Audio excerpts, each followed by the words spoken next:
Ni upendo wa Mungu ili kwamba tuwe miongoni mwa walio hai siku ya leo. Na kukaribisha na furaha kubwa kwenye kipindi kimongozo kujifunza Biblia lesoni ya shule ya Sabato kinachopeperushwa siku baada ya siku kwenye Teward Jesus TV. Na tumefikia robo ya pili mwaka 2025 inayotufunza jinsi ya kusoma na kuelewa unabii wa Biblia. Ndio, tumejifunza mengi sana kuhusu unabii wa Biblia, sana kwenye kitabu cha Ufunuo na mahali pengine pote. Somo la juma hii ni somo la 8. Na leo juma tatu tunazungumzia juu ya mlima Sayuni, juu ya mlima Sayuni. Lakini mpendwa mtazamaji na msikilizaji, utaelewa tu ya kwamba katika Ufunuo sura yake ni ya 14 tunaona hapo watu wa Mungu wamesimama juu ya mlima Sayuni. Na nikikuuliza, je, unajua historia ya mlima Sayuni kweli? Mlima Sayuni wa asili ulikuwa magharibi tu wa mji wa kale ya Yerusalemu ya leo, na ulichukuliwa kama makao ya kiti cha enzi cha Mungu au kuwepo kwake kati ya watu wake. Na baada ya muda fulani mlima wa hekalu ulio juu ya mlima Moria ulikuwa pia ukihusishwa na mlima Sayuni pia. Na niseme tu ya kwamba hata mahali ambapo watakatifu watakapokaa Yesu anapokuja mara ya pili kuwachukua kumesemeka katika Biblia kama Sayuni. Kwa hivyo nitakusihi kusoma pamoja nami kwenye Zaburi 15 na 24 ambapo Daudi anauliza swali muhimu zaidi, anasema ni nani atakayefanya maskani yake katika kilima chako kitakatifu? Kwa maana mengine, nani atakayekaa katika mlima Sayuni? Linganisha jibu lake katika Zaburi hizi na maelezo ya watu wanaosimama juu ya Sayuni katika Ufunuo sura ya 14 mstari wa 1 hadi wa 5. Unapata ufanani gani?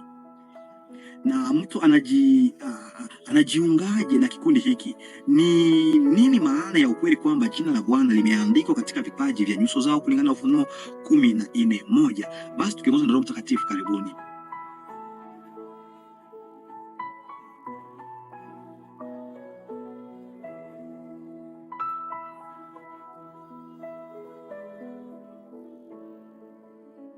Rafiki mpendwa, pasipo kuponda muda, unaposoma katika maandiko matakatifu kwenye Zaburi hizo, jibu ambalo liko hapo, watakaokaa katika Yerusalemu mpya, Biblia inasema ya kwamba ni atembeaye kwa unyofu, ambaye hutenda haki wala hasemi uongo, kulingana na Zaburi ya 15 mstari wa 2.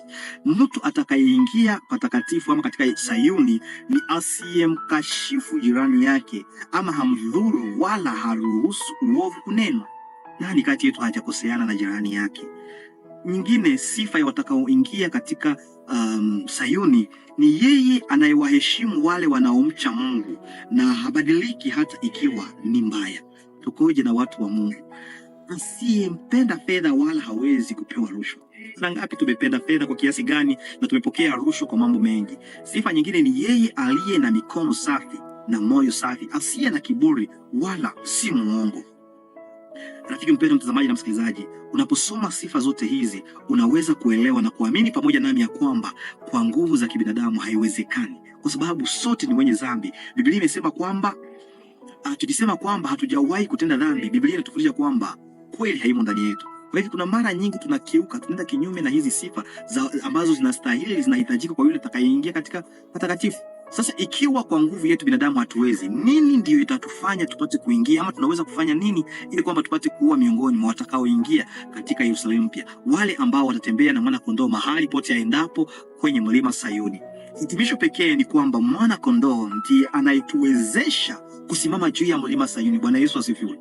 Sio kwa nguvu zetu, sio kwa sijui nini ambayo tunaweza kuifanya ndio itatustahilisha. Ni mwana kondoo ndiye anayeweza kustahilisha. Kwa hivyo mwana kondoo, hata kama hatajwi katika Zaburi ya Daudi, lakini anatokea mara katika maelezo yanayopatikana katika Ufunuo wa 14 mstari wa 1 hapo hadi 5. Kwa hivi ni mwana kondoo ndiye atakayenifanya nistahili, na wewe pia ndiye atakayekufanya ustahili kuwa miongoni mwa wale ambao watakaomfuata mwana kondoo mahali pote kwenye mlima Sayuni.